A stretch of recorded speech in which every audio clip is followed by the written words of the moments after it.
Bienvenue dans Les Vraies Voix. Merci d'être avec nous chaque jour de 17h à 19h avec nos éditorialistes du jour. Et Philippe David, comment ça va ?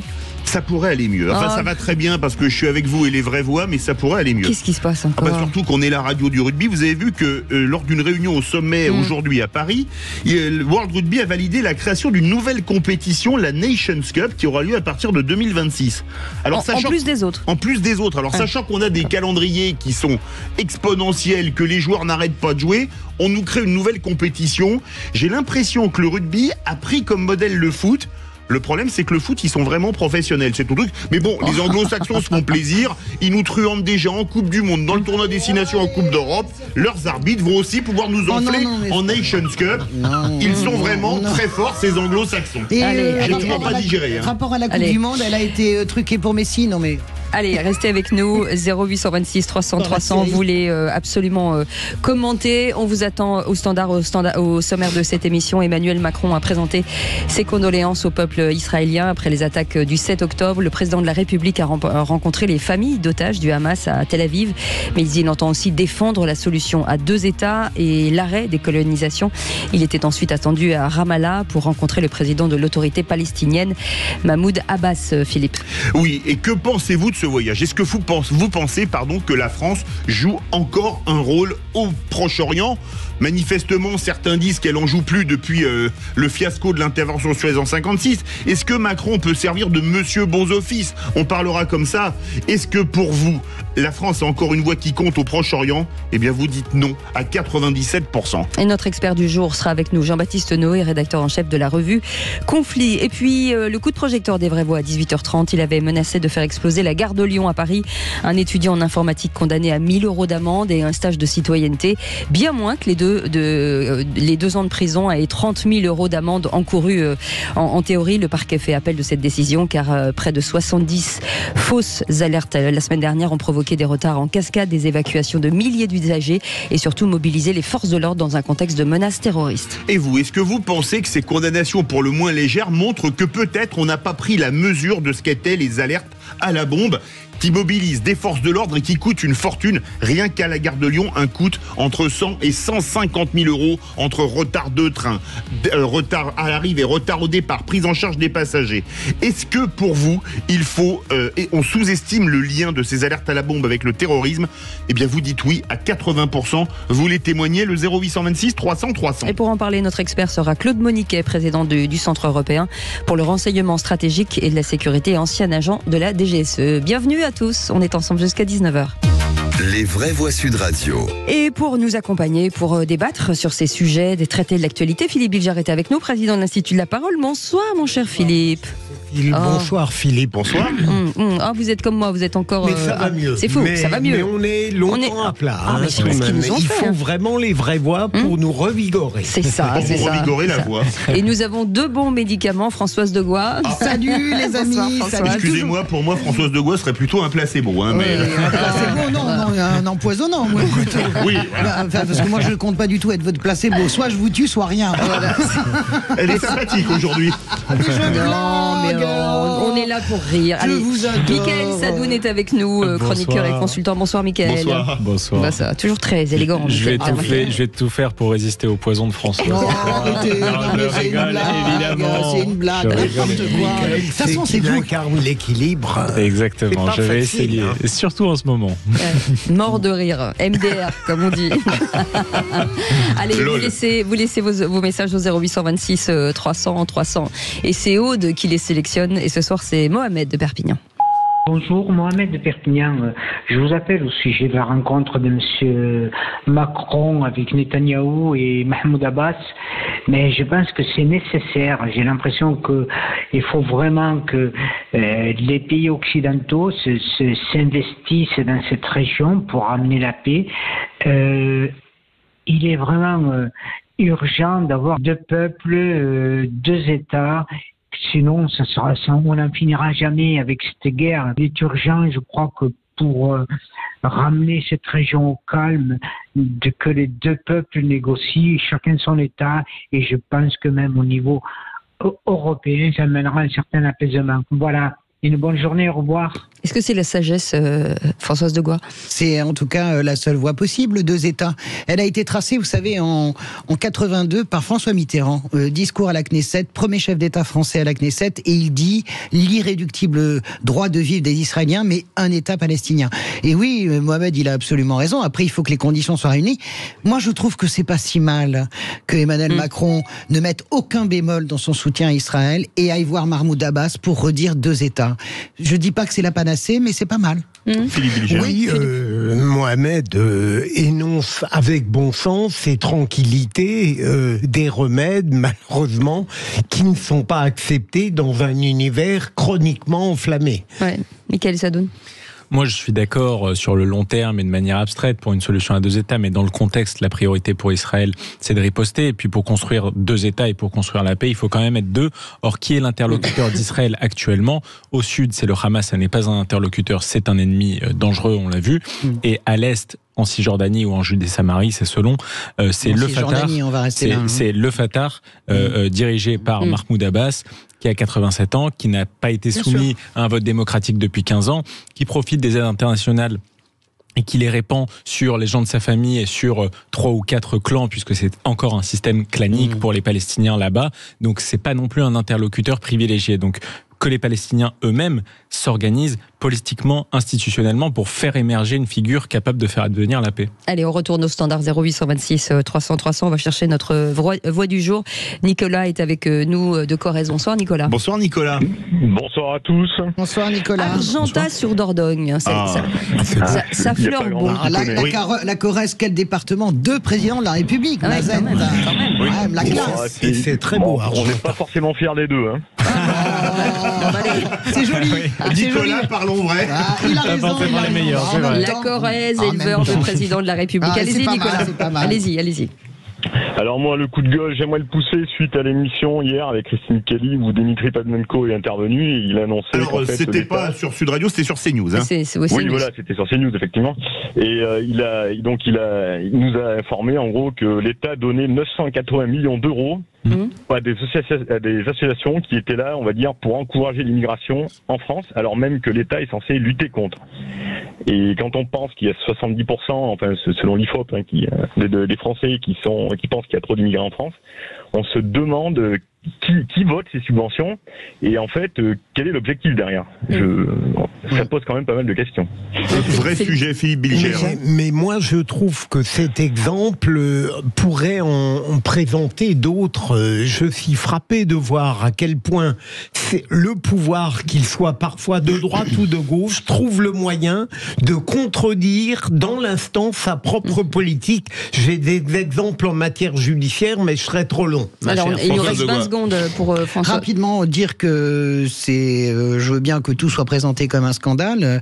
L'immigration, elle est là, même si elle n'est pas massive ou qu'elle l'est, elle est là et il faut intégrer. Donc, après, le biais de dire ces associations qui encouragent l'immigration, je ne suis pas d'accord du tout avec vous. Je pense que c'est ces associations qui gèrent les migrants que l'État français ne veut pas gérer. C'est-à-dire qu'on est incapable de les accueillir de bonne manière et donc finalement on les laisse traîner dans la rue et ça donne ce que ça donne. On avait 20 secondes.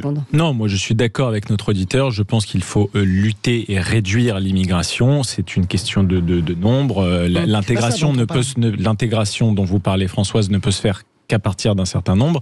Et les aides aux associations, pour moi, en effet, elles sont contradictoires avec les objectifs du gouvernement actuellement. Merci. Et il est scandaleux que les autorités publiques puissent subventionner des associations qui sont politiquement engagées. Merci beaucoup Nicolas pour ce témoignage. On a bien compris que pour que le qui c'est qui l'a dit, vous serez donc contre Françoise de Gois et pour...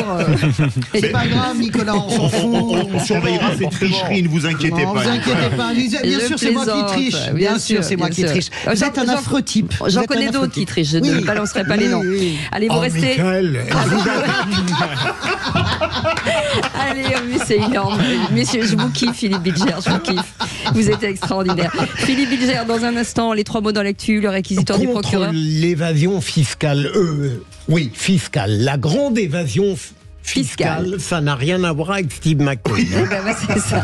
Allez, on en parle dans quelques instants. 0826 300 300. Aude, avec son large sourire, vous attend. À tout de suite. Toujours souriante. Les vraies voix Sud Radio, 17h-20h, Philippe David, Cécile de Ménibus.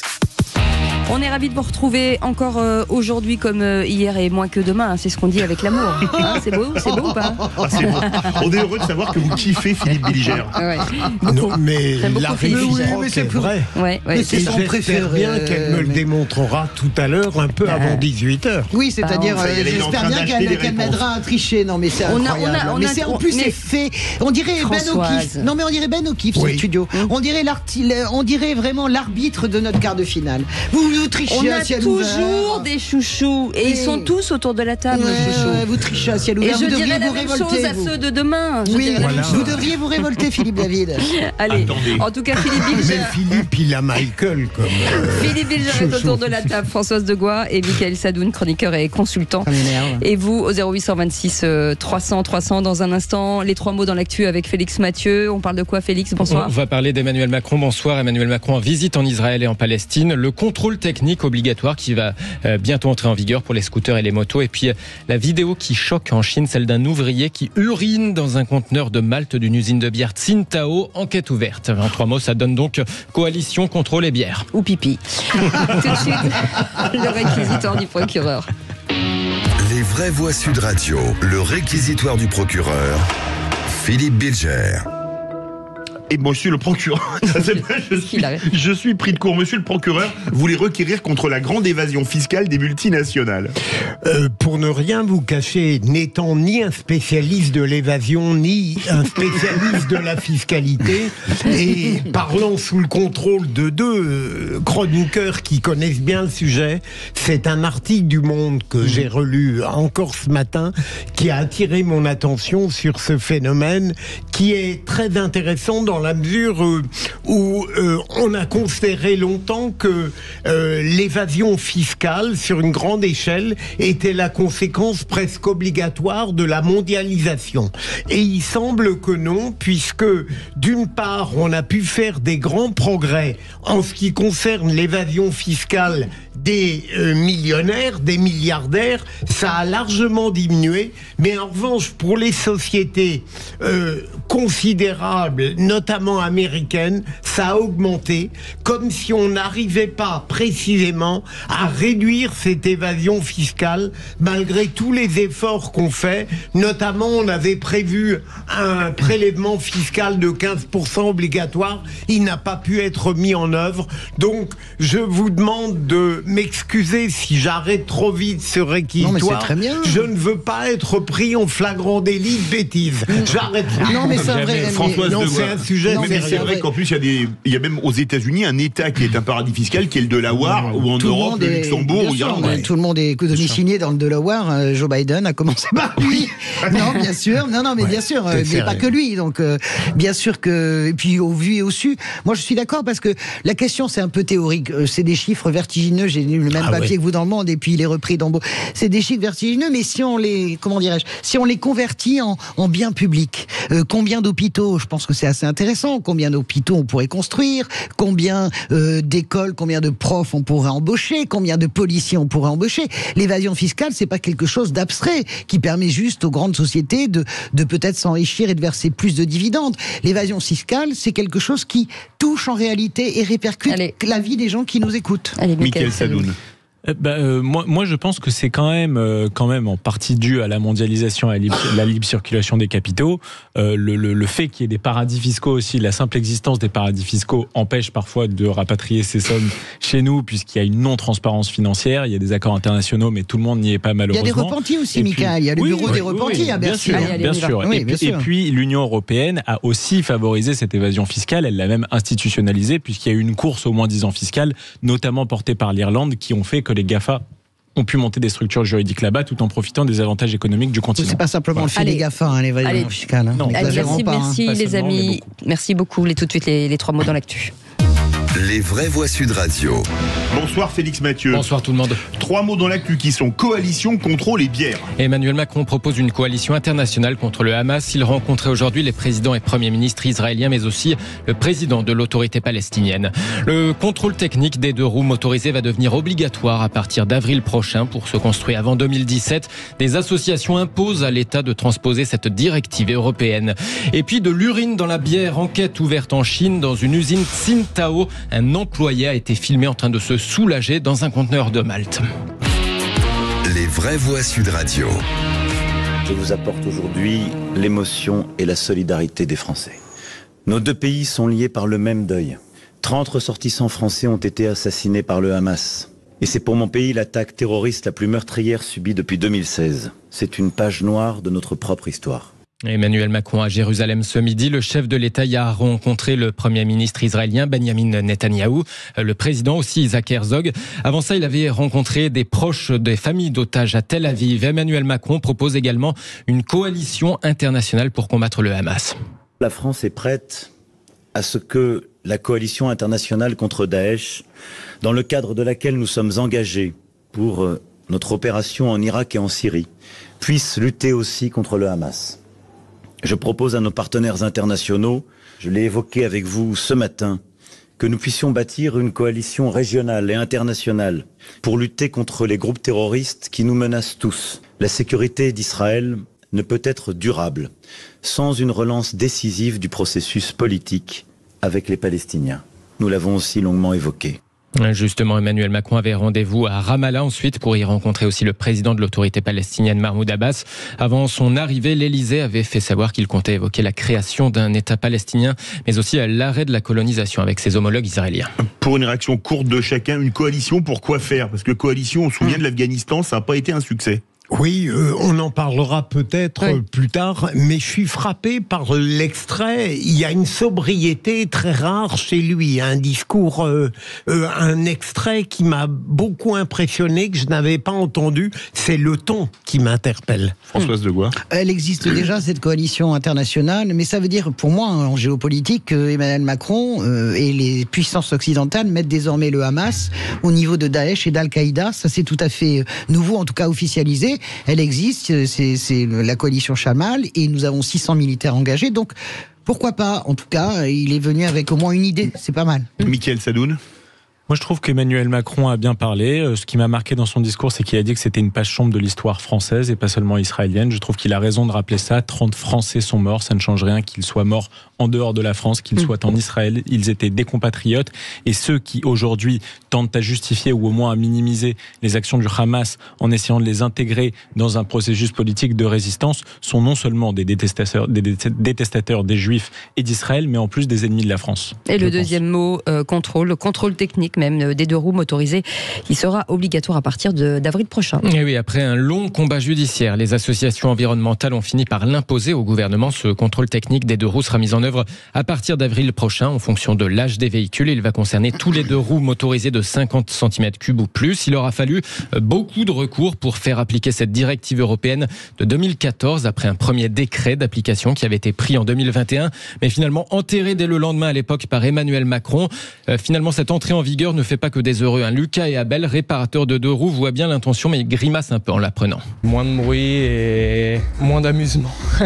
Nous, les motards, on aime avoir des pots d'échappement, des feux à LED, plein de choses. Et avec le contrôle technique, on pourra plus rien mettre sur notre moto, quoi. C'est le fait de payer en fait encore plus. Enfin, presque toutes les motos ont forcément quelque chose qui est pas d'origine et qui est pas homologué pour rouler sur la route, forcément. Et on va devoir tout remettre d'origine sur nos motos pour pouvoir les passer au contrôle technique. Après tout enlever. Mais niveau sécurité, je pense que c'est bien. Il y a des personnes qui roulent avec des motos qui ne devraient pas rouler sur la route. On en voit tous les jours des personnes qui veulent pas changer leurs pneus, par exemple. Ça va les obliger à le changer. Des propos recueillis par Mathilde Julien. Les premiers deux roues soumis au contrôle technique en avril prochain seront ceux immatriculés avant le 1er janvier 2017. Ensuite, ça va s'échelonner jusqu'à 2026, histoire d'éviter un goulet d'étranglement dans les centres de contrôle technique. Vous allez devoir arrêter les rodéos avec votre scooter, Françoise Degois? Oui, mais moi j'en ai un peu marre. Vous savez, les contrôles techniques, ça veut dire encore de l'argent, ça veut dire... Enfin, moi je vois très peu quand même de scooters en état de défaillance, comme on peut voir des voitures en état de défaillance quand même. Et puis troisième mot, bière, enquête ouverte en Chine après la vidéo d'un employé de Tsingtao urinant dans un conteneur. Eh ben oui, de quoi profiter un petit peu moins sereinement de la petite mousse. Là, tu peux être sûr que c'est fini dans les restos chinois du coin, la Tsingtao. Le brasseur chinois annonce avoir ouvert cette enquête, car effectivement, la vidéo est vraiment devenue virale en Chine. On y voit un employé de l'usine en train d'uriner dans son conteneur de malt au sein d'une des plus grandes usines Tsingtao du pays. Des dizaines de millions de vues sur la plateforme chinoise Weibo. Finalement, Tsingtao indique donc avoir contacté la police au sujet de l'incident. Enquête ouverte. Voilà, il faudra goûter avant de boire. Je comprends mieux pourquoi quand une bière est mauvaise, on dit c'est de la pisse d'âne. Voilà, c'est ça. Allez, merci beaucoup Félix Mathieu. De ruissellement. Allez, excellent. Vous restez avec nous. Bien sûr, ce qu'il dit, c'est toujours excellent. Restez avec nous dans un instant. On va revenir un pléonasme. sur le débat du jour. Ce matin, Emmanuel Macron a donc rencontré Benjamin Netanyahou à Tel Aviv avant de se rendre à Ramallah pour s'entretenir avec Mahmoud Abbas, le président de l'autorité palestinienne, avec cette question que l'on vous pose: est-ce que la France a encore une voix qui compte au Proche-Orient? Pour l'instant, vous nous dites oui à 77%. Jean-Baptiste Noé est avec nous, rédacteur en chef de la revue Conflit. Bonsoir, merci d'être avec nous. Bonsoir. Bonsoir. Est-ce que Mahmoud Abbas, le président de l'autorité palestinienne, est-il finalement le bon interlocuteur? Non, pas vraiment. D'abord, il est lui-même fragilisé puisqu'il y a une opposition quasiment radicale entre l'autorité palestinienne et le Hamas. Donc il aura beaucoup de mal à négocier avec qui que ce soit, avec les autres mouvements palestiniens. Et puis lui-même est fragilisé aussi en interne, en Cisjordanie. Donc aujourd'hui, c'est un dirigeant faute de mieux, mais sans véritable capacité à faire avancer les choses. On va en parler dans quelques instants. Restez avec nous, 0826 300 300. Vous voulez débattre aussi sur cette plateforme d'opinion et de débat. 0826 300 300. À tout de suite. Les vraies voix Sud Radio, 17h-20h, Philippe David, Cécile de Ménibus. Et les vraies voix continuent. Hors antenne, bien sûr, ça charge. Ça charge. Mais écoutez, si vous saviez le nombre de bêtises que vous racontez, Cécile de Ménibus, c'est pas possible. Ouais, je sais. Vous n'êtes pas la dernière avanée, quoi. Vous savez quoi? Je vais essayer de dire un truc intelligent avant 19h. Je vais me concentrer. Philippe Bilger est avec nous, président de l'Institut de la Parole. C'est intelligent. Ouais. Et attendez, j'ai pas de fait de faute pour l'instant. Françoise Degois est avec nous, éditorialiste Sud Radio. Et Michael Sadoun, chroniqueur et consultant. Et vous, au 0826 300 300, avec Aude qui vous attend, bien entendu. Allez tout de suite, le grand débat du jour. Les vraies voix Sud Radio, le grand débat du jour. Le Hamas est un groupe terroriste dont l'objectif même est la destruction de l'État d'Israël. Le peuple français connaissait les horreurs du terrorisme. Le peuple d'Israël refuse d'avoir Daesh à ses frontières. C'est pourquoi la France est prête à ce que la coalition internationale contre Daesh puisse lutter aussi contre le Hamas. Il fait du en même temps. Alors en même temps, il parle de cesser le feu, mais en même temps, il dit que la France doit quasiment rentrer en guerre contre le Hamas. Le président de la République a repris ce qui a toujours été la position de la France, des deux États. Vous n'êtes pas seul. La lutte doit être sans merci, mais pas sans règles. Car nous sommes des démocraties qui luttons contre des terroristes. Emmanuel Macron présente donc ses condoléances au peuple israélien après les attaques du 7 octobre. Le président de la République a rencontré des familles d'otages du Hamas à Tel Aviv, mais il entend aussi défendre les solutions à deux États et l'arrêt des colonisations. Il était ensuite attendu à Ramallah pour rencontrer le président de l'autorité palestinienne, Mahmoud Abbas. Philippe. Oui, Cécile, et que vous pensez que la France a encore un rôle à jouer au Proche-Orient? Est-ce que vous pensez qu'Emmanuel Macron pourrait servir de monsieur bons offices? Est-ce que vous pensez que finalement aujourd'hui notre pays n'a plus la puissance qu'il avait et qu'il ne peut plus faire grand-chose? Vous voulez réagir, vous voulez témoigner? On attend vos appels au 0826 300 300. Et pour le moment, vous êtes 97% à dire que non, la France n'a plus une voix qui compte au Proche-Orient. Et notre invité Jean-Baptiste Noé est avec nous, rédacteur en chef de la revue Conflit. Merci d'être avec nous en direct sur Sud Radio. Philippe Bilger, petit tour de table avant notre invité. J'ai cru comprendre que l'interrogation de Sud Radio pouvait se diviser en deux. J'allais dire peut-être très banalement que globalement la voix de la France pèse moins en matière internationale. Pardon pour la banalité. Mais pour aller très directement dans la question posée par Sud Radio, je dirais à la réflexion, et j'ai pu en parler avec Françoise Degois avant même l'émission, on a beaucoup reproché au président d'arriver trop tard, en quelque sorte. Il a répondu en disant « mais je veux être utile ». Alors, peut-être qu'au fond, la manière dont il arrive un peu en fin de parcours dans sa visite, c'était paradoxalement un moyen de voir tout ce que les autres avaient pu obtenir, tout ce qui restait à faire, et peut-être que ça n'est pas une mauvaise idée dès lors qu'il échappe au reproche fondamental que je ferai à LFI, dont j'ai entendu parler, évoquer ce matin Manon Aubry dans l'entretien avec Jean-Jacques Bourdin. Il refuse le moindre parallèle, la moindre mise en équilibre entre Israël et le Hamas. Et en ce sens-là, ce qu'il fait, mon Dieu, n'est peut-être pas médiocre. Françoise de Gaulle. C'est un exercice de funambule dont il se sort plutôt bien. Il ne met aucun bémol avec Israël, et ça, c'est très important. Et puis, il relance la position, bien sûr, historique de la France. Je le redis, Mitterrand, Knesset, 1982, 2 États. C'est le premier grand chef d'État occidental à le dire. Et j'entends bien que nous avons perdu notre puissance, c'est vrai. Mais quand même, la France, elle a une particularité. Elle peut quand même parler à un certain nombre de nations arabes. D'ailleurs, c'est pas un hasard si ce soir, Emmanuel Macron sera en Jordanie. Il rencontre le roi Abdallah. Ce que n'a pas pu faire Joe Biden, parce que sa visite est intervenue après la vraie fausse info sur le bombardement de Gaza.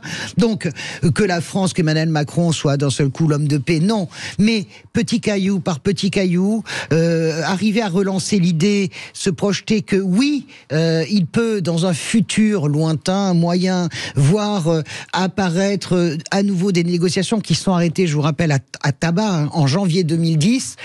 Pourquoi pas? Au moins, ça vaut le coup de tenter la chose. Je ne serai pas aussi sévère que nos auditeurs sur la voix de la France dans cette région. Mickaël Sadoun. Non, je ne suis pas sévère non plus. Je comprends la position historique de la France. D'ailleurs, position historique depuis, en réalité, bien sûr depuis Mitterrand, mais en vrai depuis 1967. Absolument. J'aimerais accessoirement rappeler à Jean-Luc Mélenchon que pendant 9 ans au pouvoir, le général de Gaulle a été farouchement pro-israélien, avant de faire son revirement en 1967 au moment de la guerre des 6 jours et de sa fameuse conférence de presse. Ceci dit, la position de la France à 2 États, j'y ai mis un bémol tout à l'heure, quels sont les interlocuteurs. La deuxième chose, c'est quel intérêt pour la France de tenir ses positions et cette politique plutôt pro-arabe depuis au moins 50 ans. La France est brouillée avec tous les pays arabes, donc visiblement ça ne nous a pas beaucoup aidé. On est brouillé avec le Maroc, avec l'Algérie. On a essayé de faire quelque chose. On a essayé de faire quelque chose. Il a essayé de faire quelque chose avec le Liban.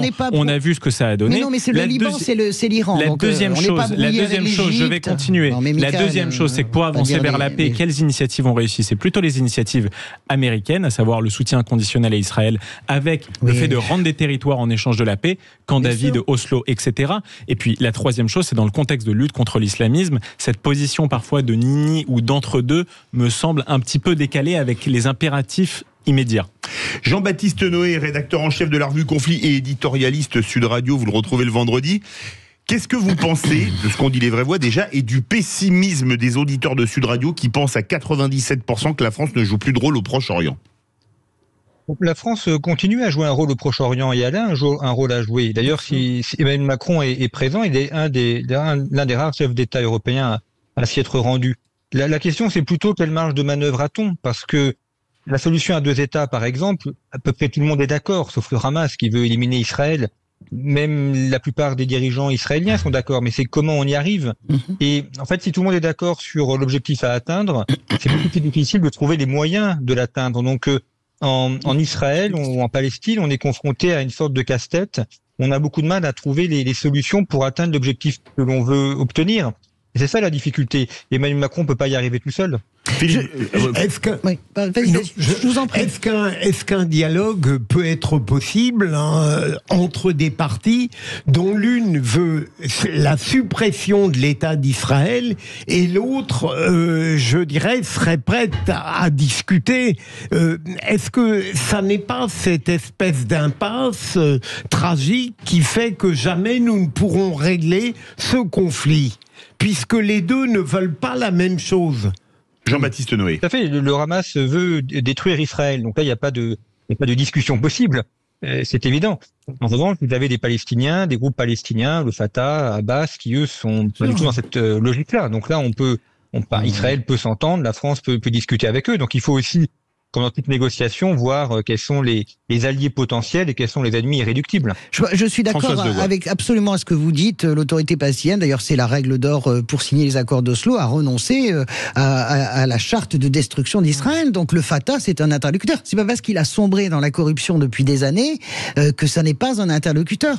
Je pense que le rôle des Occidentaux, c'est de faire émerger. De la même manière, la politique israélienne est totalement dégradée. Jamais un gouvernement n'a été aussi nul, avec des ministres absolument nullissimes et qui seront jugés très sévèrement par l'opinion et par d'ailleurs les commissions d'enquête parlementaires qui sont extrêmement sévères en Israël. Golda Meir a démissionné sur la guerre du Kippour et Sharon a démissionné en 82 après Sabra Eshatilah de son poste de ministre. Donc c'est pas comme en France. Vous faites une commission d'enquête en Israël, dehors, toute Golda Meir que vous êtes. Donc je veux dire par là que c'est la question que je vous pose parce que dans le déplacement de Macron, on en a moins parlé, il a rencontré Yair Lapid, qui est le patron de l'opposition israélienne, qui fait union nationale bien sûr dans ces temps de drame. Mais voilà, c'est assez intéressant de savoir qu'il y a aussi des personnalités, il faut aussi faire émerger des personnalités de la scène politique israélienne, parce qu'avec ces personnalités-là, on n'y arrivera pas. Vous êtes d'accord? Avant l'attaque du 7 octobre, il y avait d'importantes manifestations en Israël contre les projets de réforme de Benjamin Netanyahou, qui est de plus en plus fragilisé. Donc, pour l'instant, ça a été suspendu par effet d'entente nationale face au drame qu'a vécu Israël, mais il y avait de véritables tensions politiques avant le 7 octobre, et ces tensions politiques n'ont pas disparu, et des comptes seront demandés à Netanyahou et à ses ministres. Et effectivement, il faut voir aussi un autre gouvernement israélien qui émergera probablement dans les semaines qui viennent. Oui. Allez, peut-être Mickaël avant Nicolas. Oui, alors bon, pour moi, c'est pas le moment de faire le procès politique de Benjamin Netanyahou.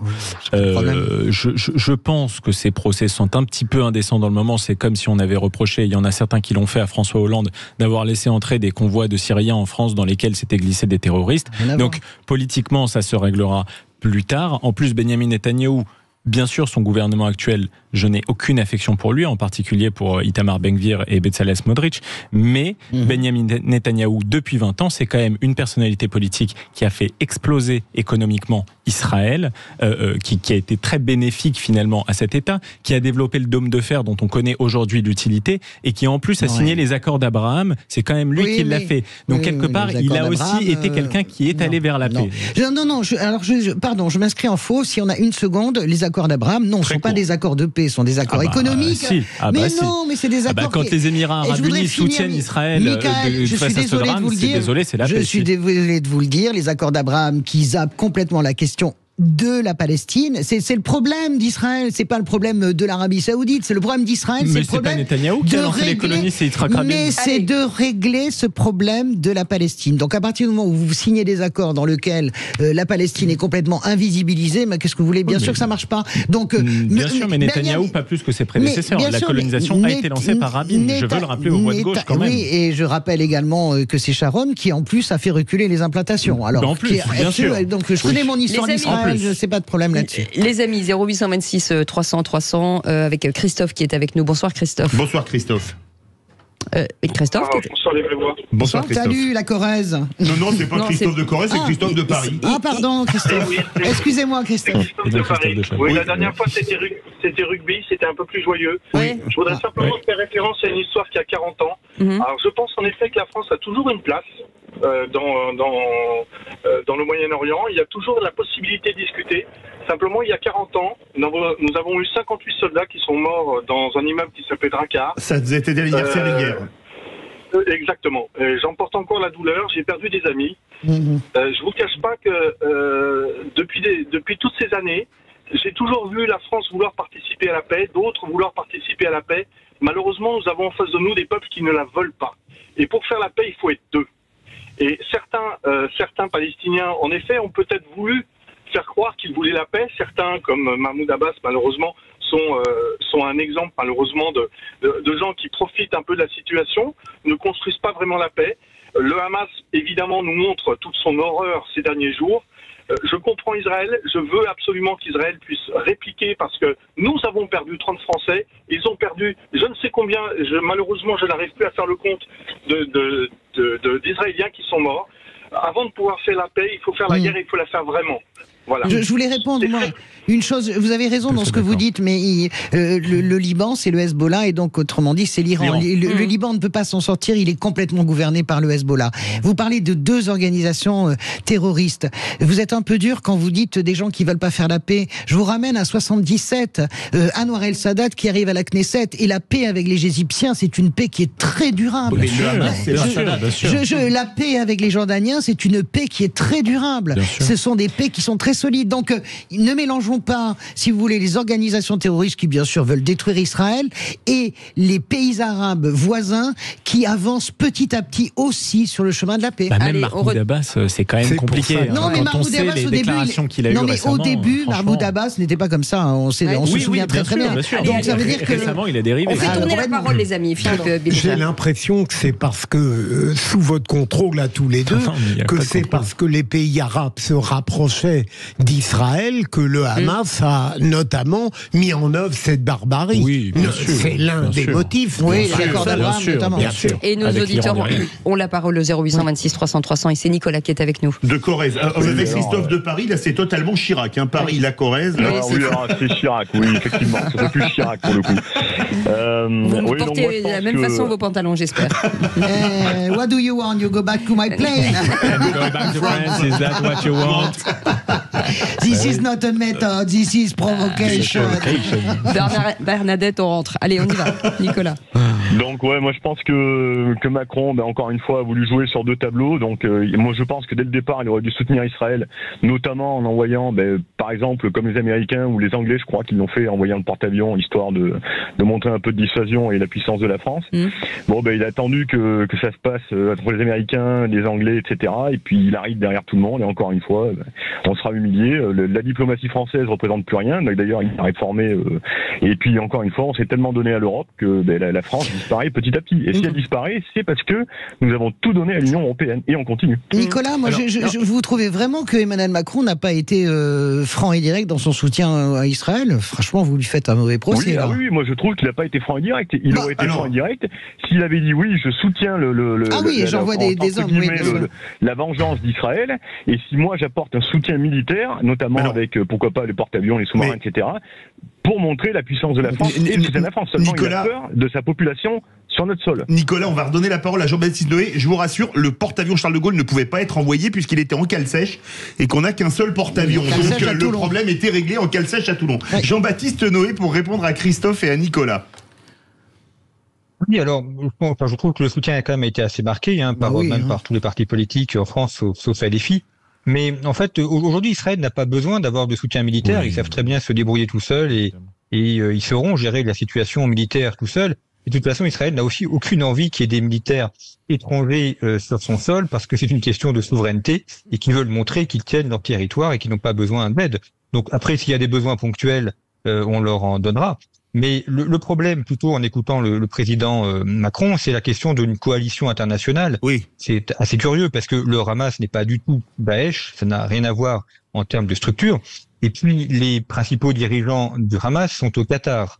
Et les financements du Hamas passent par l'Iran et le Qatar. Alors s'il appelle à une coalition internationale, est-ce que ça veut dire qu'on mène une opération militaire au Qatar pour des opérations de commando? Je suppose que c'est Jean-Noël, pardon, c'est vous qui êtes spécialiste par rapport à ça.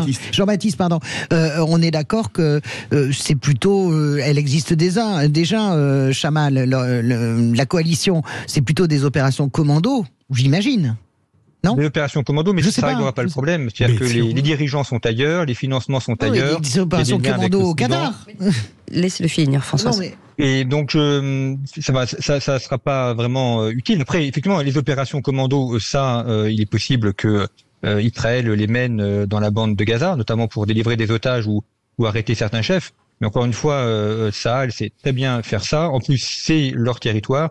Ils connaissent beaucoup mieux la bande de Gaza que nous et que l'armée française, donc c'est à eux d'agir sur ce terrain-là. Jean-Baptiste Noé, les États-Unis ont envoyé un deuxième porte-avions la semaine dernière et 2000 troupes de débarquement sont à proximité, qui sont arrivées du Golfe Persique, notamment du Koweït. Est-ce que pour vous, elles sont là juste pour montrer les muscles, ou on pourrait les envisager comme troupes opérationnelles au sol? Alors, la question, c'est effectivement pourquoi ils ont envoyé ça, parce qu'ils ne l'ont pas dit officiellement. Oui, mais ils l'ont fait. Pour ma part, l'interprétation que je fais, c'est pas tellement pour une intervention à Gaza, mais plutôt pour une pression sur l'Iran. et pour montrer que en cas d'embrasement du conflit, en cas de développement dans la région, les États-Unis sont prêts à intervenir. C'est une manière de faire pression sur l'Iran pour éviter que l'Iran intervienne trop fortement. C'est plus ça qu'une aide ponctuelle pour l'instant à Israël. Merci beaucoup. Merci beaucoup d'avoir été avec nous. Merci à nos auditeurs et merci Jean-Baptiste Noé, rédacteur en chef de la revue Conflit. Vous restez avec nous, on fait une petite pause et dans un instant le quiz de l'actu. À tout de suite. Les vraies voix Sud Radio, 17h-20h, Philippe David, Cécile de Ménibus. Merci d'être avec nous, merci de votre fidélité aux Vraies Voix. On est ensemble chaque jour avec Philippe David de 17h à 19h avec vous au 0826 300 300. N'hésitez pas bien entendu à commenter sur TikTok, sur Facebook, sur Instagram, sur X, puisqu'on m'a dit X maintenant, hein, c'est difficile. Ça me fait bizarre de dire X. Oui, moi aussi, je sais pas. Des perspectives tout de même. Mais Philippe Bilger, il est trop tôt. Il faut attendre encore 5 minutes. Je dis la pause, 5 minutes, c'est ça que je veux dire. Et bien entendu, cette plateforme d'opinion et de débat est la vôtre. On est ensemble. Oui, dis donc. Bizarre ici quand même. Ça tourne bizarre. Dans un club. Excusez-moi. Quiz de l'actu. On s'adapte à votre présence, Françoise. Avec la maîtresse de Cécile. Les vraies voix Sud Radio, le quiz de l'actu. Et Nicolas est avec nous puisqu'il va jouer avant vous, chers amis, pour répondre aux questions de qui c'est qui l'a dit. Nicolas, vous répondez. Si vous n'avez pas la bonne réponse, c'est aux vraies voix de répondre à votre place. Écoutez bien. Qui c'est qui l'a dit? Le gouvernement ne fait rien pour protéger les Français contre l'islamisme. Il n'expulse pas les 4500 fichiers S étrangers. Il n'interdit pas les idéologies islamistes. Jordan Bardella? Non. Marine Le Pen? Non. Bardella? Odoul. Bonne réponse. Non, Odoul. Julien Odoul. Ouais, en même temps, ça vaut un demi, ça. Tu pensais à Odoul, vraiment? Non, il a fait. Il se fout de nous. Celui-là, il devient aussi tricheur. Il était normal quand il est arrivé dans cette émission. Il était droit. Vous êtes en train de transformer en monstre. Voilà, je vous le dis. Il est à côté de vous, François. Un monstre de triche. Un monstre de triche. Allez, Nicolas, c'est pour vous ça. Qui l'a dit? Ce n'est pas le Hamas qui va faire la paix. Il veut la destruction d'Israël. Et ce n'est pas Benyamin Netanyahou qui pousse Israël vers plus de paix, ni même vers plus de sécurité. Alors là, Elle a été ministre. Elle a été ministre. Et maintenant, elle est députée européenne. Elle s'est présentée à Paris. Bon? Hidalgo, non, c'est pas non. Elle a été ministre, elle est députée. Nadine Morano? Non, députée européenne. Ah, députée européenne. Elle est députée européenne. Mais pas LR. Ah, elle n'est pas LR. Mais elle est quoi alors? Elle est socialiste? Renaissance. Agnès Buzyn. Nathalie Loiseau? Bonne réponse de Françoise que je fais comme toi. Bien sûr que j'y pensais depuis le début à Nathalie Loiseau. Les gros trichaillous. Oh là là. Les gros baltringues. Baltringues, c'est bien. Là, ça fait un demi-point. Elle a beaucoup été aidée. Oh là là. Nicolas, cette fois-ci, c'est pour vous. Écoutez bien, cher Nicolas. Qui c'est qui l'a dit? La lutte doit être sans merci, mais pas sans règles. Je sais. Macron. Bonne réponse de Nicolas. Bravo. Je vous avais dit, Nicolas, que c'était pour vous. Oh, bravo, Nicolas. Mais Qui c'est qui l'a dit? Cette crise a probablement des prolongements possibles en France qui peuvent se révéler d'une grande gravité et qui se dérouleraient dans un paysage politique qui est lui-même déglingué. Nicolas, certains l'ont comme beau-fils. Oui. Excellent. Certains l'ont comme beau-fils. Oui. Ouais. Le beau-fils, c'est le... Le gendre? Ouais. C'est le gendre. Oh là là là. Gilles, non, je l'ai dit avant toi. Donc, est-ce que je peux avoir un point pour ce talent? Non, mais enfin, c'est minable. La subtilité de comprendre. Moi, je veux pas. Je veux qu'un demi-point. Non, j'ai trop la honte d'avoir un point entier. Mets-moi un demi-point, s'il te plaît, là. On favorise trop. Non, mais certains l'ont comme beau-fils. Voilà, Gilles Legendre. En même temps, pour une fois qu'il dit un truc intelligent, Gilles Legendre, c'est vrai qu'on pensait pas spontanément à lui. Merci de nous avoir aiguillés. Nicolas, c'est pour vous. Utiliser, qui c'est qui l'a dit, pardon, utiliser le terme camper dans un tweet serait antisémite, c'est stupéfiant. Ressaisissez-vous. C'est Mélenchon, non? Non. C'est l'autre. C'est Bompard. Bonne réponse de Françoise Degois, qui est un peu plus rapide. Manuel Bompard. Qui c'est qui l'a dit au sujet du tweet de Mélenchon sur Yael Braun-Pivet? C'est une histoire des Juifs d'Europe, une histoire de massacre, une histoire familiale intime pour Yael Braun-Pivet. Ce n'est pas possible d'utiliser ces mots-là. La première ministre. Non. Non. Ah non. C'est Manon? Non. Raïm Corsia? Non. Le grand rabbin de France? Non, c'est pas lui. C'est une députée. C'est pas Manon, Non, mais oui, c'est Sandrine Rousseau. Oui, elle a fait une super. Sandrine Rousseau, c'est la révélation vraiment de cette reprise. Elle est extraordinaire. Et elle est prise en défaut sur rien. Ah non, je suis désolé. Franchement, ce matin, elle est bien. ce matin, je l'ai entendu sur Yann. Elle ne parle plus d'écologie. Non, mais elle est hyper cadrée. Non, mais elle est hyper cadrée. Et même Marine Tondelier, on les attendait pas là, les filles. Il y a même des femmes valables. Non. Marine Tondelier avec le courage en main parce qu'elle fait des retraits. J'ai envie de dire, c'est un nouvel amour fleuve. Sandrine Rousseau. Ah oui. Voilà, allez, c'est bon. On en a deux maintenant avec Philippe. D'un coup. De toute façon, la dernière, qui c'est qui l'a dit pour Nicolas? Qui c'est qui l'a dit? Jean-Luc Mélenchon est un antisémite. Comme ça, au moins, c'est réglé. Ça, j'ai vu ça. Jean-Luc Mélenchon est un antisémite. C'est pas Meyer Habib, du coup. C'est bonne réponse de Nicolas. Bravo, Nicolas. Meyer Habib. Oui. Parce que toujours dans la nuance. Au moins, Nicolas ne triche pas. Oui, et ben alors, je vais faire le décompte. Françoise Degois, 4 points. On va lui faire un contrôle antidopage. Nicolas, très bon, 2 points. Mickaël Sadoun, 1 point. Et Philippe Bilger, avec une fois de plus Fanny. Bravo, Nicolas, on va gagner tous les deux. J'ai décidé le mardi ou le jeudi. Je le regrette. Vous restez avec nous. Les amis, vous restez avec nous dans un instant. Dans 10 minutes, le tour de table de l'actu avec vous. Philippe, on parle de quoi? Vite. On parle du film de Scorsese. D'accord. Françoise Degois. Je vais vous parler d'une chaîne que j'adore, puisque j'y travaille désormais, le Média TV, la petite chaîne qui arrive sur les box. Mickaël Sadoun. L'hommage de Rivarol à Mélenchon, l'alliance des antisémitismes. Et avec vous, au 0826 300 300, Aude, avec son sourire radieux, rageur, vous attend tout de suite. En revanche, on me pose des questions sur Philippe David. Est-ce qu'il existe vraiment? Et est-ce qu'on vous pose toujours la question? C'est un hologramme. S'il n'existe pas, il ne faut pas l'inventer. Est-ce qu'on vous pose la question, qu'est-ce qu'on va faire de lui? Parce que je pense que ça doit revenir assez souvent. Qu'est-ce qu'on va bien pouvoir faire de vous? C'est ce que je lui dis quand il sort de l'émission, c'est ce que son épouse lui dit quand il arrive à la maison. Et les auditeurs aussi, n'hésitez pas à laisser des messages sur le téléphone. Philippe David, qu'est-ce qu'on va faire de toi? Sauver Philippe. En tout cas, on est ravis de l'avoir tous les jours. Moi, je suis ravie de l'avoir tous les jours à côté de moi. Indispensable. Oui, il est indispensable, absolument. Arrêtez de vous rattraper un peu comme ça. Mais moi, je suis capable en même temps. Voilà. Moi aussi. Allez, bienvenue à tous. Tout de suite, le top clic de Félix Mathieu. Les vraies voix Sud Radio, c'est le top clic. Et le nom d'un journal d'extrême droite se hisse en tête des sujets les plus commentés ce soir, Félix. Rivarol, vieux journal antisémite très mentionné ce soir à cause de sa une intitulée, je cite, Mélenchon diabolisé comme l'était Le Pen hier. Et à l'intérieur du journal, des considérations qui se veulent élogieuses sur le leader d'LFI. L'article salue notamment, je cite, son courage face au lobby. Lobby écrit avec un L majuscule. Beaucoup d'adversaires de Jean-Luc Mélenchon partagent cette une et cet article. Le vice-président RN de l'Assemblée nationale, par exemple, Sébastien Chenu, tweet, je le cite, désormais Rivarol soutient Jean-Luc Mélenchon. La boucle est bouclée.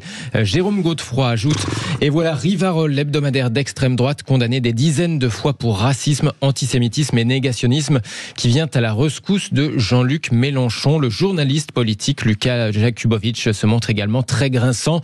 LFI peut être fier, écrit-il, Mélenchon est encensé par Rivarol, un journal nostalgique des années Pétain-Laval. Son red-chef a été à plusieurs reprises condamné pour antisémitisme, incitation à la haine, contestation de crimes contre l'humanité.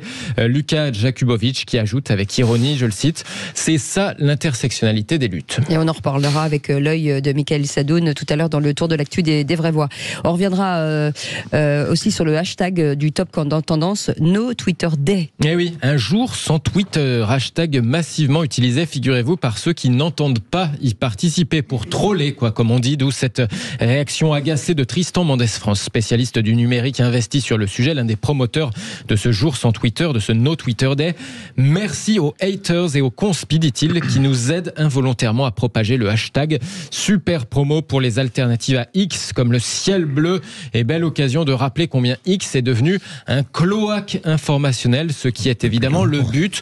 Dans une tribune publiée par Le Monde, il en appelait, Tristan Mendès France, avec d'autres, à cette journée son Twitter pour protester, explique-t-il, notamment contre les dérives de la plateforme rachetée par Elon Musk et par exemple la réduction massive des équipes de modération du réseau social. Et moi je vais pousser un coup de gueule sur une chose qui ne fait pas scandale et je m'étonne vraiment qu'elle ne fasse pas scandale. La semaine dernière, un terroriste islamiste tunisien a battu de sang-froid 2 supporters suédois à Bruxelles. Mais la question qui se pose, c'est quand même le pédigré du terroriste. Je m'explique. Abdesalem Laswad est arrivé en Europe en 2011 en passant par Lampedusa et a pu parcourir l'Europe pendant des années en parcourant l'Italie, la Suède, l'Irlande, la Belgique entre autres et même la Norvège hors Union européenne, tout en étant, accrochez-vous bien, en situation irrégulière. Seul problème, il était arrivé en Europe après s'être évadé de prison en Tunisie où il purgeait une peine de 26 ans de réclusion pour plusieurs tentatives de meurtre. Un laxisme sur la gestion des frontières qui s'est transformé en fiasco. En effet, toutes ces demandes d'asile ont été rejetées et il aurait dû être expulsé de Belgique depuis mars 2011, preuve qu'il n'y a pas qu'en France que les OQTF ne sont pas appliqués. Pire, quand les autorités belges ont appris qu'il s'était évadé de prison en 2022, 11 ans après son arrivée en Europe, le parquet a égaré son dossier. Bref, une très mauvaise histoire belge. Vu Schengen, il aurait pu venir en France sans le moindre problème et commettre un carnage ici. On comprend mieux, vu la manière dont l'État nous protège, que le président de la République nous a demandé d'être vigilants. Vous êtes d'accord, Philippe Bilger? Oui, Comme je vois ça, je suis effaré. Je suis totalement d'accord, Philippe, avec ce que vous venez de dire. Françoise de Gois, quand on voit ça, on dit qu'on n'est absolument pas protégé, on est abandonné. Alors, je ne crois pas qu'on est abandonné. Je ne pense pas du tout que nous soyons abandonnés. Je pense que voilà, ça fait partie des trous dans la raquette. Il y en a beaucoup, mais nous ne sommes pas abandonnés. Moi, je ne peux pas laisser dire que la police française nous abandonne, pas plus que la police belge. Je constate une chose, et j'aurais aimé qu'il en soit ainsi en France. J'apprécie au plus haut point le ministre de la Justice belge. Qui a démissionné. J'allais finir ma phrase. Voilà. Qui a présenté sa démission parce qu'il a considéré qu'il avait commis une faute irréparable. C'est extraordinaire. Et donc, j'ai entendu toutes les moqueries sur les Belges pendant cette affaire, mais quand même, sérieusement, ce que les Belges ont fait là, ce que le ministre a fait, ça devrait nous servir d'exemple. La Grèce et la Belgique nous donnent des leçons. Bien sûr. On a très peu de temps, on est en retard déjà. Je suis d'accord, et on ne nous a pas abandonnés. Je suis sûr qu'il y a de la volonté politique et de la volonté aussi des acteurs de terrain. Simplement, moi, je pense que c'est structurel. Ce genre de problème ne pourra jamais se régler à l'échelle européenne. Jamais. Merci beaucoup, Félix Mathieu. Dans un instant, le tour de table de l'actu. Avec vous, Philippe, on parle de quoi? Du film de Scorsese. Avec vous, Françoise de Gois? Du Média TV qui arrive sur les box. Michael Sadoun. De l'hommage de Rivarol à Mélenchon. Et vous, 0826 300 300, c'est votre numéro de téléphone, c'est votre maison. Sud Radio, ensemble jusqu'à 19h. À tout de suite. Les vraies voix Sud Radio, 17h-20h, Philippe David, Cécile de Ménibus. Bienvenue dans les vraies voix. Philippe Bilger est avec nous, Françoise de Gois aussi, éditorialiste Sud Radio. Il fonctionne toujours ce livre, L'homme qui n'avait pas d'amis chez... Non, pas du tout, il fonctionne pas. Il est sorti le jour de la déclaration de la guerre en Ukraine. Alors mais il est très bien, il est très bien. Il est toujours en vente. Bien sûr, il n'est pas passé au pilon. Il n'est pas passé au pilon. C'est la même chose que le mien. Regardez mon livre, il est sorti pendant le Covid. Inutile de vous dire que à part ma mère, personne l'a acheté. On a de la chance, mais c'est pas grave, c'était très bien. Mais je remercie ma mère d'ailleurs parce qu'elle a... J'adore mon titre de livre, L'homme qui n'avait pas d'amis, et je trouve que ça s'est confirmé au fil des années. Michael Sadoun est avec nous, chroniqueur et consultant, et vous au 0800 26 300 300, tout de suite le tour de table de l'actu. Mais maniez-vous le tronc, on va bientôt se mettre à table. Ça sent l'artiste à cette table, ça sent l'artiste. Je suis épuisé, moi. C'est horriblement fatigant d'être intelligent. Le tour de table de l'actualité. À qui le dites-vous? Oui. C'est horrible. Et Philippe Bilger voulait rendre hommage au dernier... Yes. The last movie of Martin Scorsese. Yes. The Killers of Flower Moon. J'ai scrupule à parler anglais devant quelqu'un qui maîtrise toutes les langues, un peu comme Nelson Montfort. J'ai trouvé ce film extraordinaire. D'abord, j'aime les films très longs. Et donc là, je suis gâté, il dure 3h30. Ensuite, Scorsese est un génie de la mise en scène. Et paradoxalement, dans ce film tiré d'une histoire vraie, la spoliation des Indiens Osage, qui avaient acquis une fortune considérable grâce au pétrole, parce qu'ils ont, pardon Cécile, un salaud joué admirablement par De Niro, qui fait mourir les femmes et les hommes pour récupérer l'argent, avec un naïf joué admirablement par DiCaprio. Pardon, merci.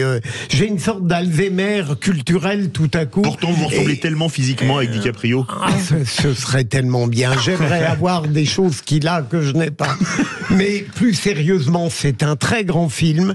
Et je le dis d'autant plus volontiers que j'ai une sainte détestation pour les experts. C'est-à-dire, je veux dire, les critiques qui considèrent, pour certains, que le film est bon, mais sans être exceptionnel, qui critique le jeu de DiCaprio et trouve que, en définitive, c'est un Scorsese décevant. Je ne sais pas si certains d'entre vous l'ont déjà vu. Vous savez que je vais très peu au cinéma, mais je me déplace toujours pour Scorsese parce que j'ai la même admiration que vous. Et moi, j'ai lu quand même des critiques dithyrambiques sur ce film. Alors, il y en a quelques-uns, il y en a quelques-unes qui sont un peu coup-ci, coup-ça. Mais enfin, cet homme est exceptionnel. Et en plus de ça, il a ses acteurs fétiches. C'est quand même quelqu'un qui est capable, qui a révélé littéralement DiCaprio, qui est un très bon acteur, mais là, qui devient somptueux. Robert De Niro, bien sûr. Oui. Et moi, j'ai un amour profond pour Martin Scorsese. C'est un grand maître, même pas de cinéma, c'est méta-cinématographique. C'est un grand maître tout court. C'est un grand film paradoxalement humaniste, alors qu'il s'abandonne assez volontiers dans d'autres films. Par exemple, Les Affranchis, ce sont des grands films à une violence qu'on peut juger parfois un peu gratuite. Mais c'est admirable. Mickaël Sadoun, fan de Scorsese. Vous imaginez la taille de la bande-annonce pour un film de 3h40? Moi, je l'ai vu, la bande-annonce, c'est totalement intemporel et intergénérationnel, puisque les jeunes de ma génération connaissent Les Affranchis, Casino, ils ont vu tout ça. Les jeunes de ma génération, petit con, va.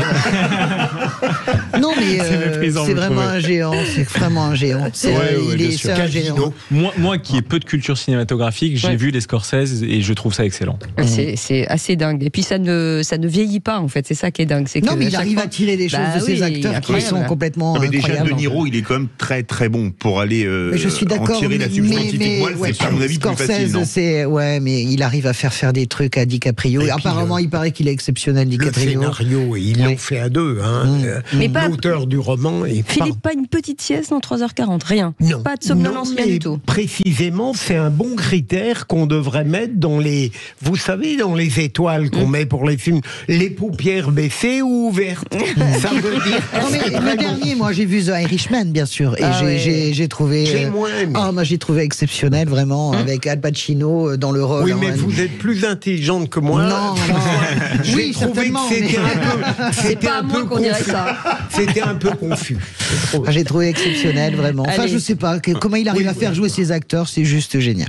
Du cinéma à l'information, finalement, on n'en est pas loin, François Segouin. Alors moi, je suis très contente parce que j'ai reçu un coup de fil en septembre qui m'a un peu désarçonné de cette petite chaîne qui a beaucoup défrayé la chronique parce que c'est le Média TV qui a été monté à l'origine par des gens très proches de la France Insoumise, notamment Sophia Chikirou et Gérard Miller. Et il y a eu des batailles terribles. Ils se sont débarrassés évidemment de Gérard Miller et de Sophia Chikirou. Ils ont continué à vivre et en fait, ils m'ont demandé est-ce que vous voudriez, comme cette télé arrive sur la box, c'est-à-dire déjà sur c'est Free et probablement chez Orange, alors elle n'est pas sur la TNT, mais elle sort finalement de toutes ces télés qui sont sur Internet. Je pense à Arrêt sur Image, à La Bas si j'y suis. Elle sort de ça pour rentrer dans la cours des petits, moyens, grands. Et j'ai dit oui tout de suite, j'étais un peu interlogé, j'ai dit mais qu'est-ce que je vais aller faire là? Alors bien sûr que moi je suis rose vif comme social-démocrate, est-ce que je suis sur cette gauche radicale? Et en fait je découvre quelque chose qui est formidable, c'est-à-dire que j'ai une position assez particulière dans cette gauche-là, en tout cas sur la question d'Israël. Ça fait trois semaines que je fais des émissions, vraiment sans aucune censure, dans une discussion totale, et ça me plaît beaucoup. Je suis très heureuse à mon âge, je viens des radios mainstream, je viens des télé mainstream, je suis vraiment une enfant du système, véritablement, comme vous, ma chère Cécile, du grand système. Et je suis très heureuse de découvrir finalement, à 59 ans, de découvrir tout un univers que je connais pas, qui sera probablement la télé de demain, avec des gros moyens quand même techniques, et je suis super heureuse. Voilà, bienvenue au Média TV. Absolument. François, j'ai lu un article très intéressant sur le média, ça s'appelle le Mediapart. Je voulais vous l'envoyer, mais comme je sais, c'est votre lecture préférée. Non, Non, je ne suis pas du tout fan d'Edoui Plenel, contrairement à ce que vous pouvez imaginer. Est-ce que vous pensez que c'est bien résumé de dire, de la part du rédacteur en chef, on veut donner la parole aux minoritaires? Moi, c'est leur point de vue. Moi, j'entends bien ce qu'ils veulent dire, mais ce que je vois, c'est la diversité. Vous savez, vous avez des gens comme moi. Moi, je ne suis pas minoritaire. Je suis une femme de gauche, très engagée, bien sûr. Chacun le sait. Voilà, très sociale, etc. Après, sur les questions Israël-Palestine, je romprai toujours avec cette gauche-là. Je ne pourrai jamais être d'accord. Mais je pense que c'est assez bien résumé sur l'idée de finalement que ce média, il appartient en fait aux gens qui le regardent. Il y a 5000 sociétaires. Je suis assez contente. On va voir, parce que je pense que dans 20 ans, je ne parle pas du tout forcément du Média TV, mais je pense que dans 20 ans, on consommera la télévision autrement. Je suis super heureuse, en fait. C'est toujours bien de voir naître un nouveau média. Je suis super heureuse. Voilà. Mickaël Sadoun. Moi, ça m'interroge parce que je m'intéresse beaucoup au secteur des médias et c'est quand même intéressant de voir qu'il y a beaucoup de médias qui sont nés sur le web, qui en fait accèdent finalement à une forme de notoriété en revenant vers un canal plus traditionnel qui est la télé. Et en demandant des signatures, en fait, exactement. aussi d'une certaine manière. Quelque part, la télé n'a pas perdu ce prestige, cette magie de l'image. Quand on passe à la télé, il y a toujours des gens qui vous interpellent dans la rue, qui disent alors c'est comment, etc. Ça n'a pas le même prestige, même s'il y a des millions de vues sur Internet, que de passer sur YouTube. Oui, voilà. c'est vrai, c'est absolument vrai. Et pour le média, comme on dit en hébreu, Be'atzlacha. Merci beaucoup, je lui ai répondu. Toda, c'est merci, et Rabat, ça veut dire bonne chance. Voilà. On vous donnera 2 Shabbats la semaine prochaine. 2 Shabbats pour le prix d'un. Vous restez avec nous dans quelques instants. La suite du tour de table de l'actu, avec Mickaël Sadoun. Donc, l'actu. C'est l'actu. Oui, c'est exactement ce que j'ai. Alors, je vous rappelle quand même que je suis malade. Oui, c'est vrai. Que j'ai de la fièvre, que j'ai pas une voix tout à fait. Écoutez la lèche à côté de moi, ça se voit pas du tout. Vous êtes toujours aussi belle. Vous êtes toujours aussi belle. C'est la seule fièvre que vous avez, celle du samedi soir. Allez, à tout de suite. Ce Mickaël, oh là là. Les vraies voix avec nos éditorialistes du jour. Françoise de Goua est avec nous, Philippe Bilger bien entendu, Mickaël Sadoun aussi. Il y a quelques instants, c'était le tour de table de Philippe Bilger et de Françoise de Goua. Et avec vous, Mickaël Sadoun, vous voulez revenir sur finalement ce journal Rivarol qui salue les propos de Jean-Luc Mélenchon. Oui, alors c'est le journal d'extrême droite, pour ceux qui ne le connaissent pas, Rivarol. Alors quand je dis d'extrême droite, ça n'est pas l'extrême droite que certains fantasment quand ils voient Jean-Philippe Tanguy ou Sébastien Chenu. C'est la vraie extrême droite antisémite qui veut renverser la République et qui est idolâtre du maréchal Pétain.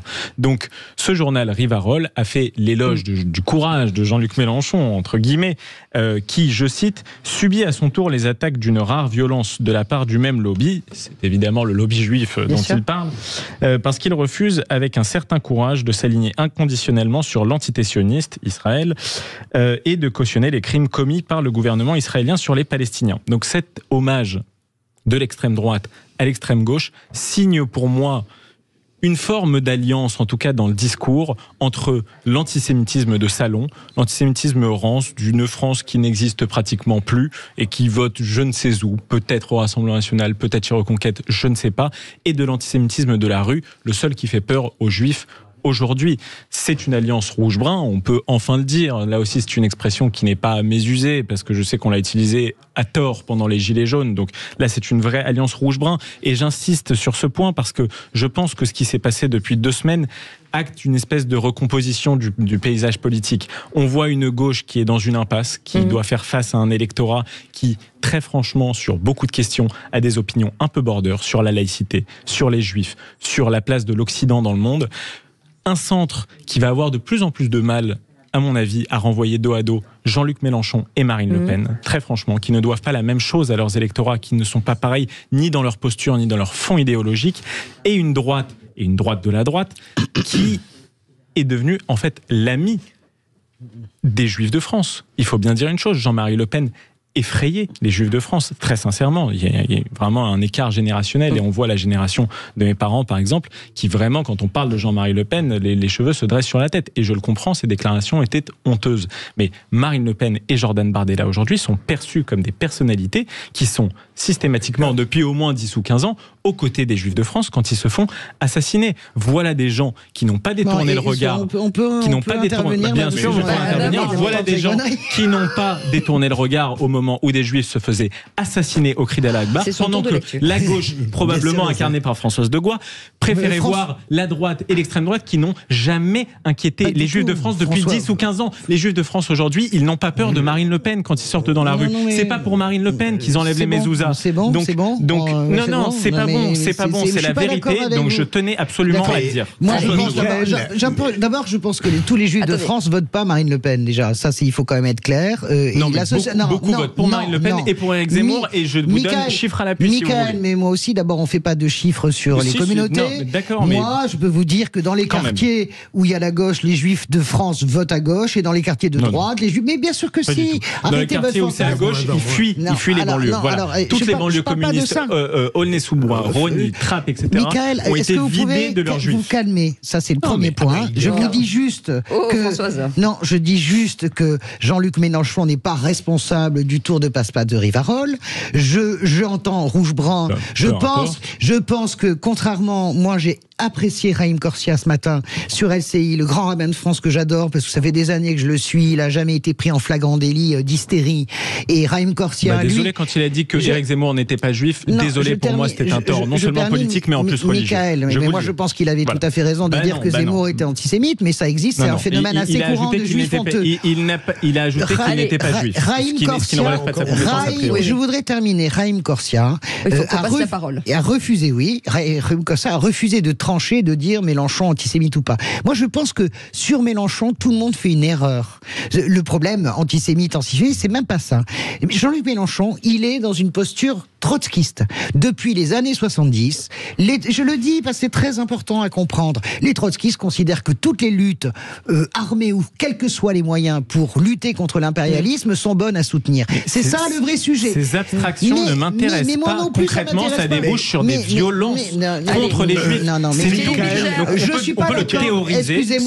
Excusez-moi, François Hollande, grand président de gauche sur la question juive, ne vous a jamais déçu. Vous n'allez pas m'expliquer maintenant. Les alias n'ont jamais été aussi hauts que sous François Hollande. Les records de l'alias, c'est 2015. Vous n'allez pas m'expliquer qu'il n'y a que Marine Le Pen qui protège les Juifs de France. C'est intolérable. La droite a une position cohérente sur ces sujets-là. La droite a une position cohérente. Michael a raison lorsqu'il dit que la protection des Juifs est passée à la droite, à l'extrême droite. Donc, attends, je voudrais finir, François. Et deuxième élément, là, c'est plus sérieux, Michael, me semble-t-il. Est-ce qu'on ne va pas un peu trop facilement pour stigmatiser Mélenchon du dévoiement politique jusqu'à l'opprobre moral? Vous voyez ce que je veux dire? Moi, sincèrement, je tolère énormément de positions et dans tous les contextes. En ce moment, très précisément, tenir les positions de Jean-Luc Mélenchon en ignorant l'explosion des actes antisémites, parce qu'on en a parlé dans les médias récemment, pour moi, on ne relève plus de la position politique discutable et acceptable parce qu'il y a des gens qui sont en danger. Non, ça c'est une opprobre véritablement. Merci. Et dans toutes les autres situations, je serais ravi de discuter avec Jean-Luc Mélenchon. Je trouve que c'est un personnage politique brillant et j'apprécie même beaucoup de ses interventions. Mais en ce moment, c'est vraiment dégueulasse. Allez, merci beaucoup. Merci, vous restez avec nous dans quelques instants. Après ce tour de table de l'actu, le coup de projecteur des vraies voix, près de 70 fausses alertes à la bombe ont été signalées depuis l'attentat de Arras vendredi 13 octobre. Le bilan des évacuations en série dans de nombreux lycées, universités, aéroports et musées. Avec cette question alerte à la bombe répétée, estimons-nous finalement réellement le lien avec le terrorisme? Pour l'instant, vous dites non en majorité. Claude Moniquet est avec nous, président du Centre européen pour le renseignement stratégique et la sécurité et ancien agent de la DGSE. Bonsoir, merci d'être avec nous, Claude Moniquet, bonjour. Excusez-moi, 1 000 € d'amende, un stage de citoyenneté, est-ce une alerte à la bombe? Est-ce que finalement il s'est considéré comme un acte anodin? C'est manifestement considéré comme une plaisanterie, comme un acte anodin, alors que ça mobilise des forces policières considérables, ça coûte un fric fou, et ça fatigue des hommes qui doivent veiller et des femmes qui doivent veiller sur notre sécurité, et qui sont déjà pour beaucoup au bout du rouleau. Et on verra si derrière ça, il y a forcément une menace terroriste. 0826 300 300, on en parle dans quelques instants. Restez avec nous, on est ensemble jusqu'à 19h. Les vraies voix Sud Radio, 17h-20h, Philippe David, Cécile de Ménibus. Chers amis, merci de nous écouter tous les jours de 17h à 20h. Ne cherchez pas les meilleurs, ils sont chez nous. J'ai envie de vous dire. C'est pas la peine d'aller regarder ailleurs, ils sont tous là. Donc voilà, Philippe Bilger est avec nous, Françoise Degois et Michael Sadoun, chroniqueur et consultant. Et tout de suite, le coup de projecteur des vraies voix. Les vraies voix Sud Radio, le coup de projecteur des vraies voix. Et il avait menacé de faire donc exploser la gare de Lyon à Paris, un étudiant en informatique condamné à seulement 1 000 € d'amende avec un stage de citoyenneté, bien moins que les 2 ans de prison et 30 000 € d'amende encourus en théorie. Le parquet fait appel de cette décision car près de 70 fausses alertes à la bombe de la semaine dernière ont provoqué des retards en cascade, des évacuations de milliers d'usagers et surtout mobilisé les forces de l'ordre dans un contexte de menace terroriste, Philippe. Absolument, Cécile. Et donc, ces 2 premiers verdicts, vous l'avez entendu, à la gare de Lyon, un autre 8 mois de prison avec sursis pour une personne qui avait des problèmes psychiatriques et qui avait fait évacuer les châteaux de Versailles. Est-ce que vous pensez qu'avec ces peines qu'on peut qualifier de très faibles, il va y avoir un effet boule de neige et que de nouvelles alertes à la bombe fausses, falsifiées, vont avoir lieu? Est-ce que vous pensez qu'il faut sanctionner plus durement les personnes qui sont coupables de ces alertes à la bombe? Et est-ce que vous pensez qu'elles pourraient ralentir l'économie du pays? On a parlé d'un coût de 100 à 150 000 € pour l'évacuation de la seule gare de Lyon. Venez réagir, venez témoigner, si vous avez été victime en visitant le Louvre, en visitant le château de Versailles, ou en prenant un avion ou un train au 0826 300 300. Et Claude Moniquet est avec nous, un président du Centre européen pour le renseignement stratégique et la sécurité et ancien agent de la DGSE. Bonsoir, merci d'être avec nous en direct sur Sud Radio. Philippe Bilger. Alors forcément, on parle d'alerte à la bombe, certains parlent de jeu, mais est-ce que derrière ne résonne pas forcément cette menace terroriste? Sûrement, mais d'abord ça révèle, on l'a déjà évoqué à plusieurs reprises dans les vraies voix, quel que soit le registre criminel ou délictuel, à partir du moment où il devient, à cause de l'actualité, un peu obsessionnel, on peut être sûr que des imbéciles ou des malfaisants seront par contagion tentés de le faire. On a connu ça dans l'horreur avec les bébés congelés. Il y a en permanence, alors là encore plus pour les fausses alertes, c'est extrêmement grave. Il y a des imbéciles ou des déséquilibrés qui profitent d'un état d'effroi collectif pour aggraver cet état. J'ajoute que l'erreur de la justice, à mon avis, elle n'est pas trop répressive, elle n'est pas trop laxiste, elle est trop souvent répressive à contretemps. Là, il aurait fallu être extrêmement sévère tout de suite et le faire savoir.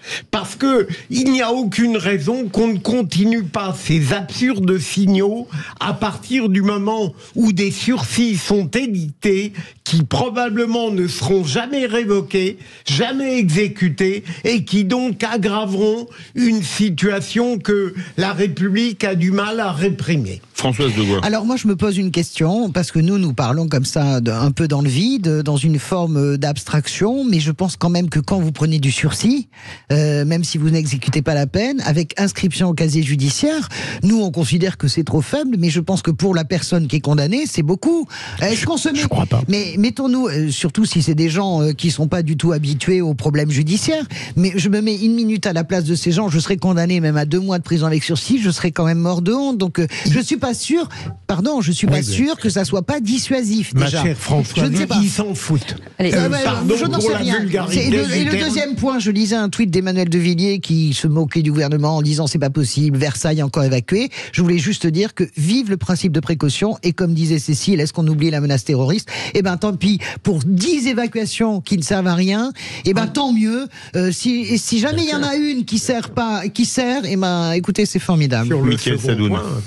Moi, je trouve, ça va étonner personne, je pense, mais que ces punitions sont parfaitement laxistes, qu'elles ne sont pas dissuasives, que la France ne prend pas acte du danger dans lequel elle est. Je pense sincèrement que cet étudiant qui a fait vider la gare de Lyon et qui a été capable de dire Allah Akbar dans ce contexte-là, se fiche royalement de prendre 1 000 € d'amende et un stage de citoyenneté. Il n'a pas d'inscription au casier judiciaire, non? Face à des plaisantins. Okay. Elle n'est pas face à des guignols. Elle n'est pas face à des petits chenapans. Je ne sais pas pas quel autre mot a été utilisé par Monsieur Dupond-Moretti.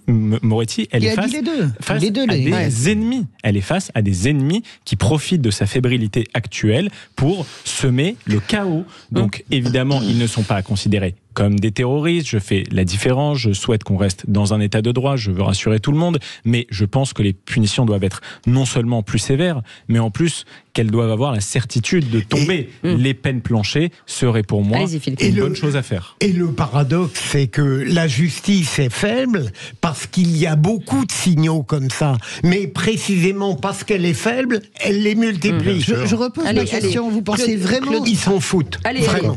Claude Moniquet. Pour la vulgarité. Le sursis n'a rigoureusement aucune importance. Inscription au casier judiciaire. Allez, on y va les amis, on y va. Claude Moniquet est avec nous, président du Centre européen pour le renseignement stratégique et la sécurité. Claude Moniquet, alors ces alertes à la bombe, forcément qui ont l'air assez légères pour certaines, d'autres se posent des questions quand même.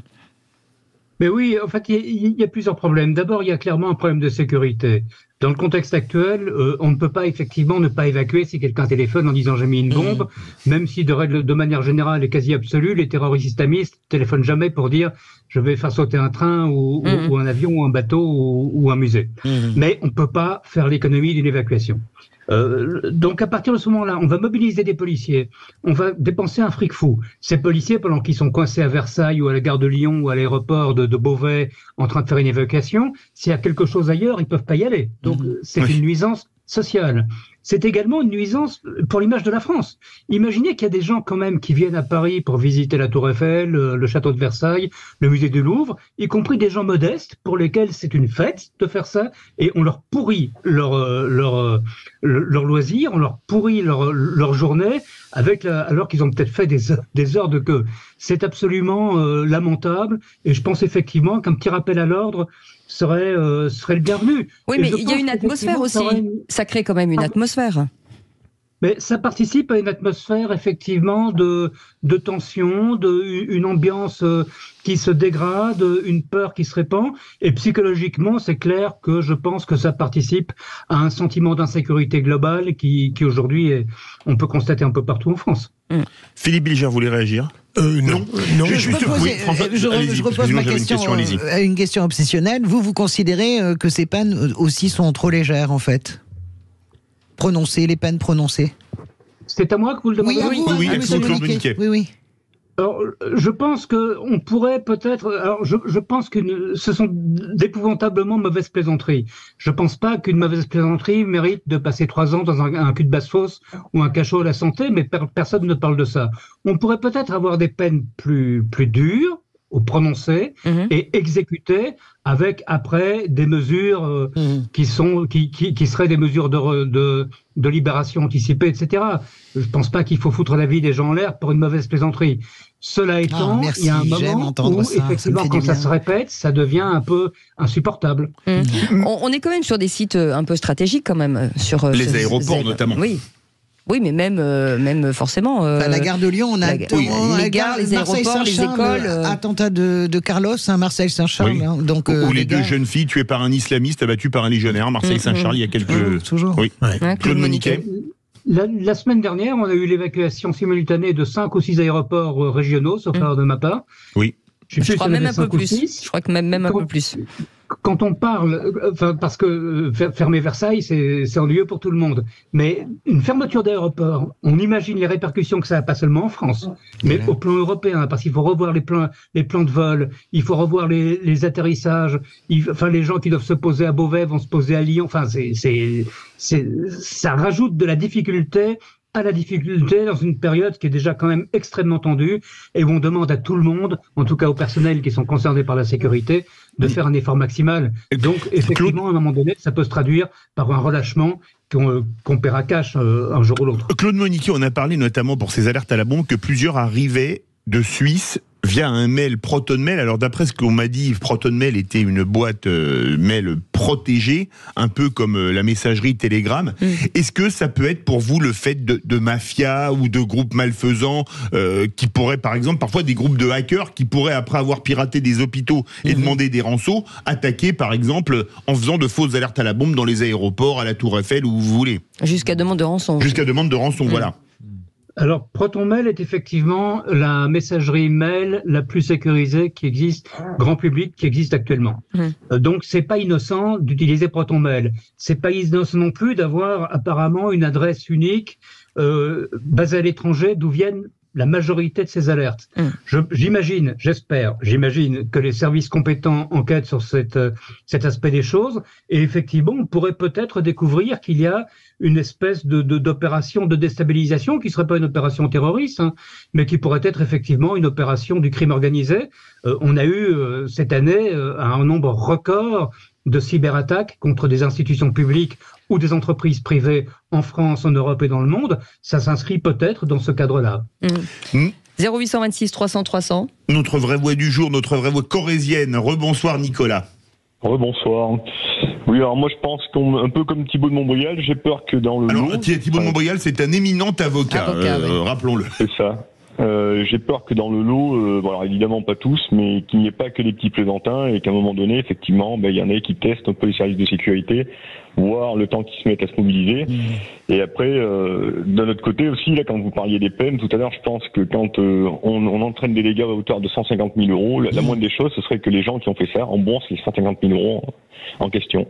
Donc, soit étalé sur des années, peut-être, je sais pas, ou différentes façons, leur famille. C'est un vrai truc, c'est un vrai sujet, c'est une vraie question que vous posez. Vrai sujet. Voilà. Oui, bien sûr. Pas nous payer pour eux.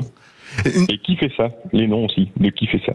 Alors, on va faire réagir Claude Moniquet. Est-ce que vous pensez, comme Nicolas, et d'ailleurs Thibault de Montbrial l'a dit, que ça pourrait être des ballons d'essai? On pose une alerte à l'aéroport, il en a été victime de Carcassonne ou de Beauvais par exemple. On dit tiens, la police met une demi-heure à arriver ou un quart d'heure à arriver. Pendant ce temps-là, il n'y a pas de... quand on appelle à tel endroit à quelques kilomètres... Est-ce que pour vous, ça pourrait être des tests aussi? Alors, ça fait 43 ans que je m'intéresse au terrorisme professionnellement et à la violence politique. Honnêtement, j'ai jamais constaté, et je pense qu'aucun de mes confrères et collègues estimables n'a jamais constaté ce type de comportement dans un milieu terroriste. Cela étant, ce que le terrorisme aussi nous a appris, c'est qu'on peut toujours être surpris, et on l'a été à plusieurs reprises. On l'a été le 13 novembre quand on a eu des scènes de guerre dans les rues de Paris. On a été évidemment le 7 octobre quand on a eu le massacre de 1400 innocents en Israël. On l'a été le 11 septembre quand des avions font son heure détour. Donc pourquoi pas? C'est une hypothèse qu'on peut pas exclure. Je n'y crois pas trop, mais l'expérience m'a appris que malheureusement, dans ce domaine, tout est possible. Mais c'est une façon aussi de créer de la désorganisation dans le pays. Ah bah oui, ça c'est clair. Non mais c'est intéressant ce que vous dites, c'est-à-dire que le terrorisme est protéiforme en réalité et que ça vous étonnerait pas. Moi je reviens sur ce que disait tout à l'heure Philippe David sur les attaques qui viennent de Suisse. Est-ce que vous connaissez, c'est votre travail finalement le renseignement et j'ai le pas dit que ça venait de Suisse, j'ai dit que ProtonMail était une entreprise suisse. Pardon, était une entreprise suisse, oui, pardonnez-moi, vous avez raison de préciser. Est-ce que ça c'est une piste aujourd'hui que les renseignements suivent, puisque ce sont vos anciens collègues, une piste de déstabilisation, même pourquoi pas d'une puissance étrangère? On a vu beaucoup la Russie s'immiscer dans la campagne américaine. Est-ce qu'on peut avoir une tentative de déstabilisation made in Russia ou made in China sur la France?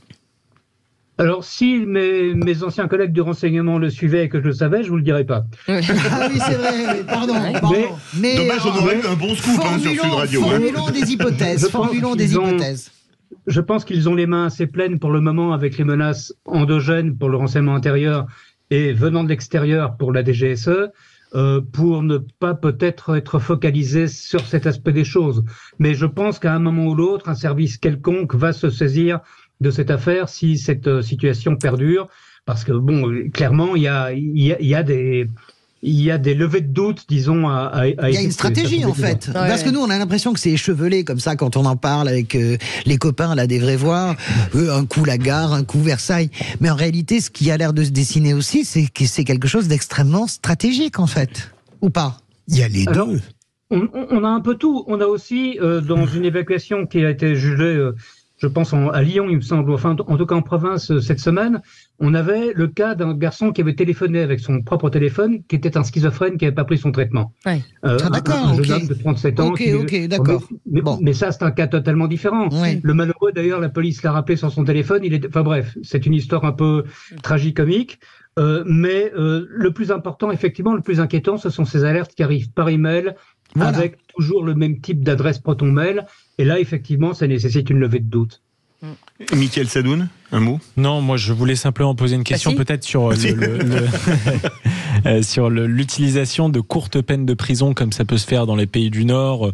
Voilà, pour rendre compatible le fait de ne pas avoir une peine trop lourde pour ce genre d'action que moi j'estime grave quand même, et en même temps le fait de frapper un grand coup pour bien détourner ces gens-là de s'y reprendre à 2 fois quand même. Alors moi, je suis depuis toujours partisan de l'exécution de peines courtes. Je pense par exemple que pour les primo-délinquants jeunes, très jeunes, qui ne vont jamais en prison, le fait d'avoir une peine même peut-être d'une semaine, 10 jours, ce serait un véritable rappel de la loi, et ce serait un véritable peut-être un électrochoc. Voilà, c'est ça. En Grande-Bretagne, par exemple, même les peines très courtes de quelques jours, elles sont prestées, et je pense que ce n'est pas une mauvaise chose parce qu'on se rend compte quand même qu'il y a des limites et que quand on franchit la ligne rouge, il y a des conséquences.